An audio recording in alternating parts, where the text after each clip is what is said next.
I gotta ask you a question. You ever seen some burnt toast before? Burnt chicken? You don't know?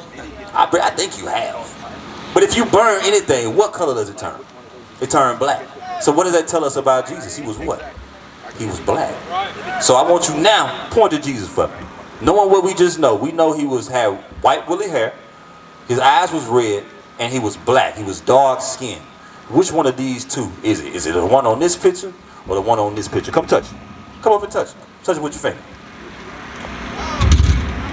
That's right. That's what Jesus looked like. That's the things we have to learn. Those are the things that you have to build your children up on.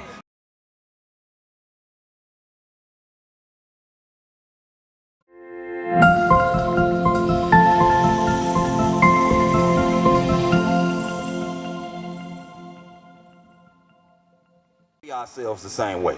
You see what I'm saying? That's why we have to get back to the old paths. That's how we change the things that are going on in our lives. Right. You want real change? Guess where it started at? It started right here. Give me Psalms chapter 55 and verse 19. Psalms 55 and verse 19. Check this out, Brother Torrey. Watch this. Read that. The book of Psalms chapter 55 and verse 19.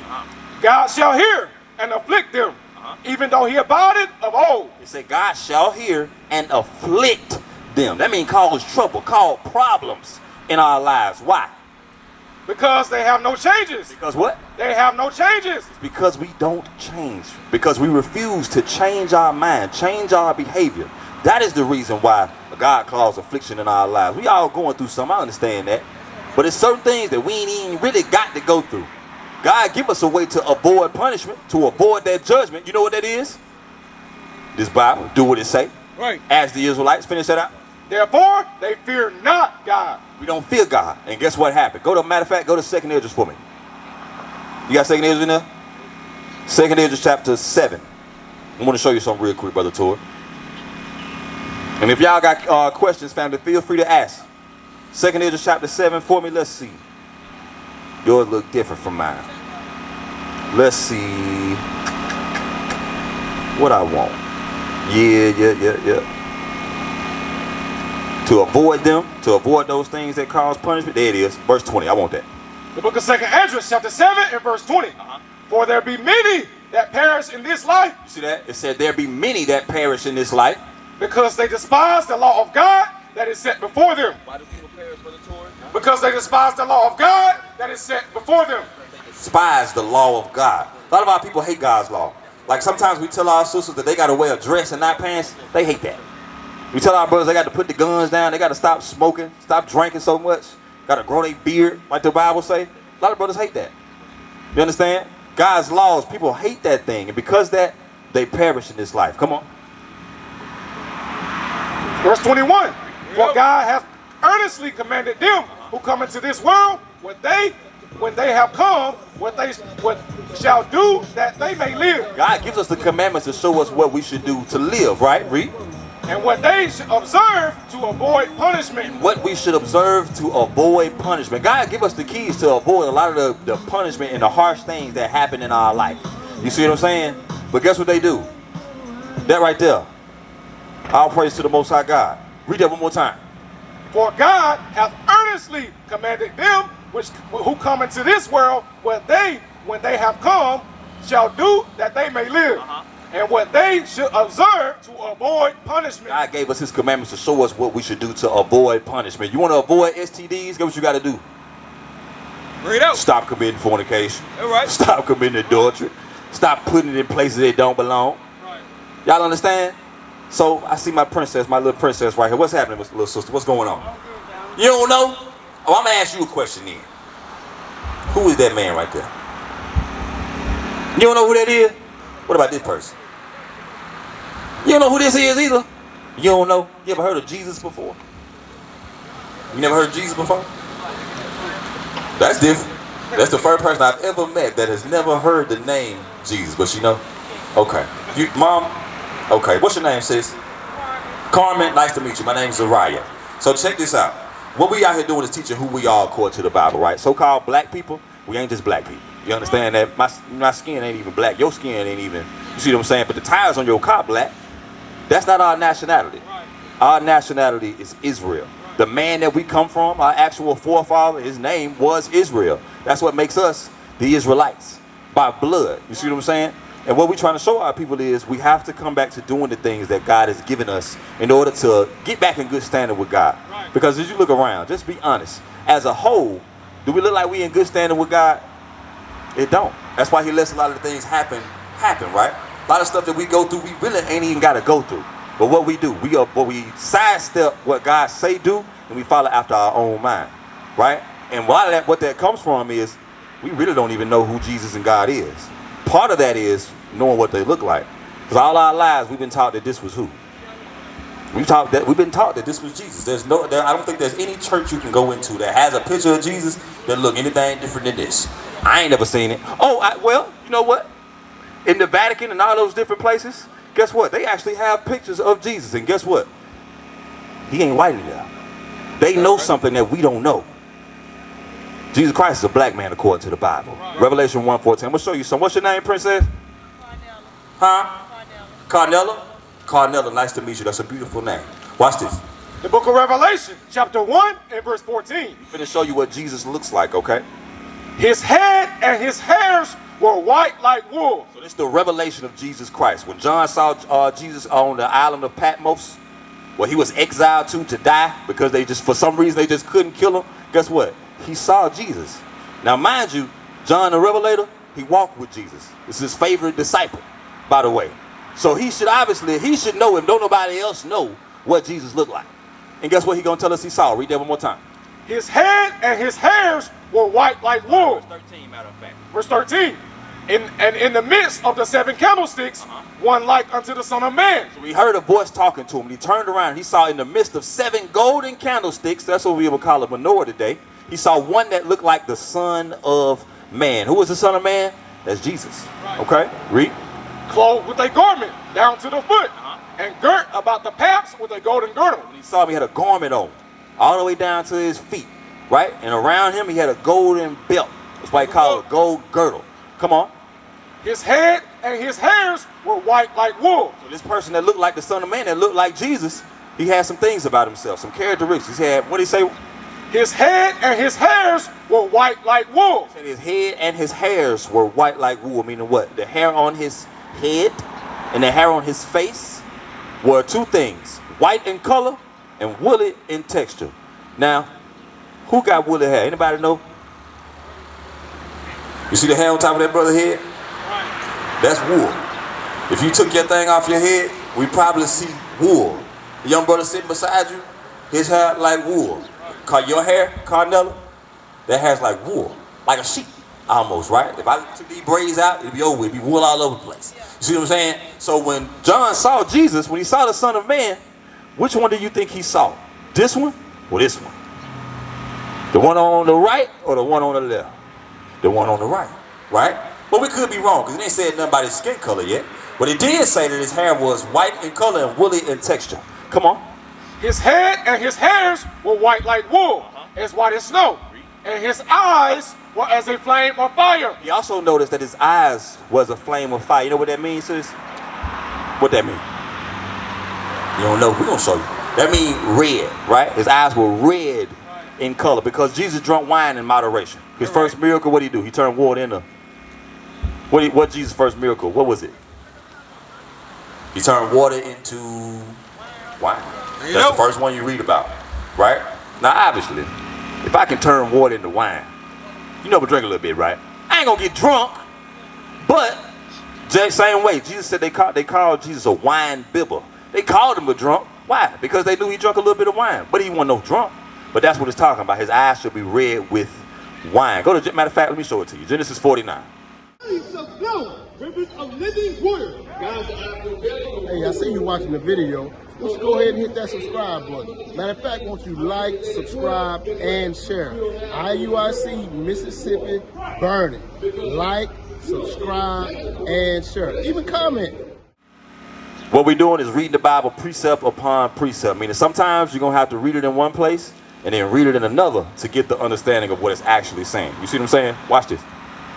The book of Genesis, chapter 49 and verse 12. His eyes shall be red with wine, and his teeth white with milk. Eyes shall be red with wine. That's as a flame of fire.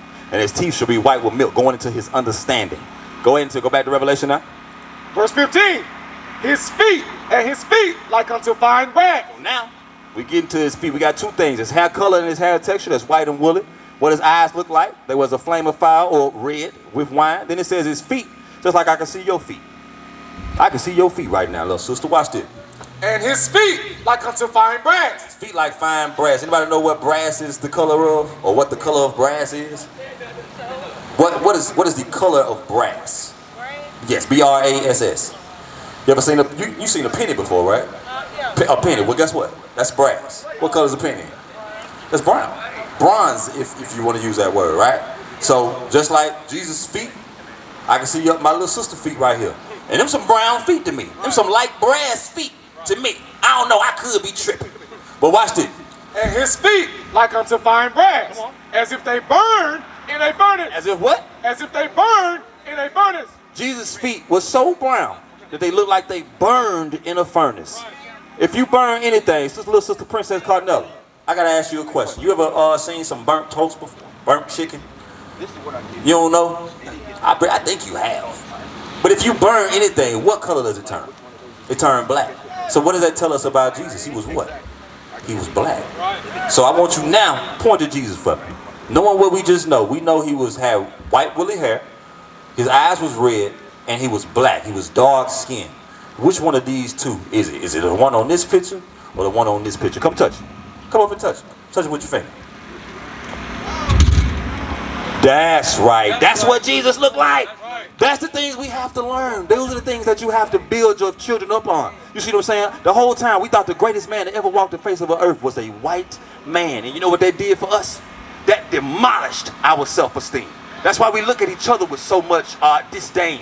I can kill another man that look just like me. I wake up in the morning, I go through the same struggles. I'm broke like everybody else, but for some reason, I got to kill the man that's going through the same thing. Instead of building with that brother, instead of building with that sister, instead of coming together and unifying, we destroy each other. And guess where it started? This right here. This has taught us that we ain't nothing. This taught us that we just the Gentiles. Now the Bible say, we the Israelites. We the people of God. We God's chosen. You ever heard God had a chosen people? Give me Isaiah chapter 44 and verse 1. I'm going to show you. Y'all, what's your name, bro? Rick? What's your name, Sid? Tam. All right, my name's Zariah. Watch this. God got a chosen people. I want to show y'all that. God don't love everybody. And guess what? Watch this. Who is it that he love? Who God love for real? Check this out, brother Rick. The book of Isaiah, chapter 44 and verse 1. Yet now hear, O Jacob, my servant, and Israel, whom I have chosen. Who did God choose, y'all? What did it say? God chose Israel. Guess who Israel is? That's the so-called blacks, Hispanics, and Native Americans. That's the downtrodden of the earth. Most people think Israel a place, but it's a race. You exactly right, my buddy. You on point, brother Rick. Don't go nowhere. Hold up now. You can't just throw that out there and run off. Because that's exactly right. Israel is a race. Before it was a place, guess what? That was us. That is us. So wait a minute. Now we got to ask the question. It's people in Israel. It's people in Israel right now. They call themselves Jewish. Are they, though? Are they the people of God? Because I like what he just said. A lot of people thought Israel was a place, or simply a place, when it's a race. Right, bring it up. Who those people over there? If we the Israelites, then who is that lives in Israel? Those white people that live in Israel. Who are they? Because they say they Jewish. But what you think God called them? Go to Revelation 2:9. We're going to show you. We're going to show you. Read that. The book of Revelation, chapter 2 and verse 9. I know thy works, and tribulation and poverty. You see that? God says he knows our works, our tribulation, our poverty, the things that we go through, the struggle, the hurt, the absent-mindedness of us as a people. Because of all the things that we go through. The way we try to escape the things that we deal with, like over excessive drinking, smoking, whether it be cigarettes, Black and Milds, weed, we doing drugs, we doing crack, we on K2, we on spice, we on all these different things to try to escape the poverty and the tribulation that's all around us. But watch what God say. I know thy works and tribulation and poverty, but thou art rich. What God said the Israelites are? But thou art rich. Sister Carmen, I don't know if you know it or not, but God say, you are rich. You understand? Why? Because everything that God laid out and promised to his people, that's for us. Right. The kingdom of heaven, that's for us. The world, where my feet standing on, this earth, this ground, this belong to us. We the people of God. It goes far beyond the street corner. It goes far beyond a city in Mississippi, a small town in Georgia somewhere. Now the whole world belongs to the Israelites. That's what we got to come back and understand. That's what we got to understand, that God knows our tribulation. Our tribulation comes from what though? Our sin. I'm going to read about that in a second, but I want to show you who the people in Israel are today. If we the Israelites, but it's other people in Israel, then who is that? Keep reading. And I know the blasphemy of them which say they are Jews and are not. God say, I know the blasphemy of them which say they are Jews and are not. Those people over there, the Jewish, they say they Jews, but guess what God say? They not. They are not the people of God. Watch what he called them. But are the synagogue of Satan. God called them people over there the synagogue of Satan. Right. The church of Satan, the devil himself. The devil the Bible speaks of, yeah, you thought he had horns. There's a red man walking around under the ground with a pitchfork. No. Satan got children. And guess what? They look like this. These are the children of Satan. They walking around in God's land, in Israel, claiming to be you. Claiming to be my brother in the wheelchair. Claiming to be Brother Rick. I thought Rick was going to build with me. Come on, bruh. Where you going, man? Come talk to me. We got a lot to talk about, bruh, because you know. That's the thing about it. When we know these things, what you think we should do? We got to act on them. Go back to talk about that like, You want to talk about that? yeah. Go back to it then. Let's do it. 114. I like that. I'm with you, bro. What's your name? Inside the picture. What's your name? I'm him. Him? That's my Him, I can't tell you if I don't know your name. Now, my name's Uriah. I gotta go. My name Cat Daddy. Cat Daddy. Ain't no doubt. All right, Cat Daddy. What you got, sis? I gotta go somewhere. You got to go somewhere? You got any questions before you leave? No. Huh? You sure? Well, this is what I'm going to show you something. Deuteronomy chapter 10, verse 12. We'll show you two scriptures, then y'all can bounce. Watch this. I just want to leave this with you so you know. Do understand that we are the Israelites. And you have to deal with yourself, obviously, and your children in that way. Build them up in the admonition and nurture of the Lord. Make them remember. Allow them to see who they are. That first starts with your example. You understand? Is there a father in your life? Okay. See? That's a part of how you know we the people of God. That's right. We the only people that deal with that at such a high rate. Single parent households. And what God is calling us to do is in that. Our sisters should be married. It shouldn't be no baby mama, baby daddy drama. Right. That's why a lot of the hell come from in Jackson right now. A lot of Negroes getting shot over a woman that ain't theirs. Right. A lot of sisters getting beat up over a man that ain't theirs. You see what I'm saying? All these babies running around with no father in their life. Some of them running around with no mother in their life. You see what I'm saying? Bro, that's what they choose. That's the thing. Choose what you choose. You right. But we got options though, right? You got options. But You got now options. Choose what you choose. So what should you If that's choose? if that's what you choose. What that's should you choose though? What should you choose? Okay.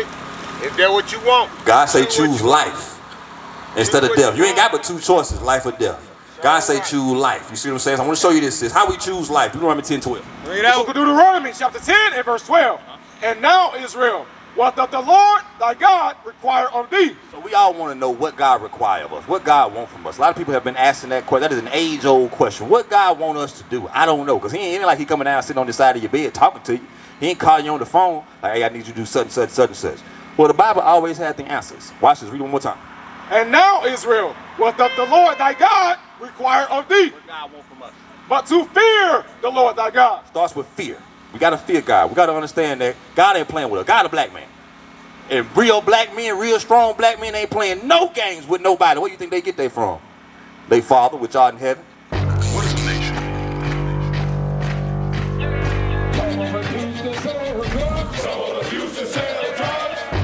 Nation is men leading by example.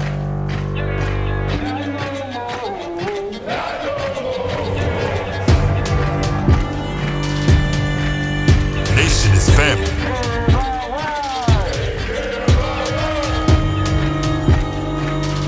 Nation is community.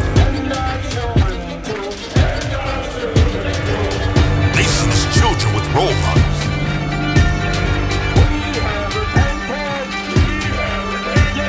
Nation is unity.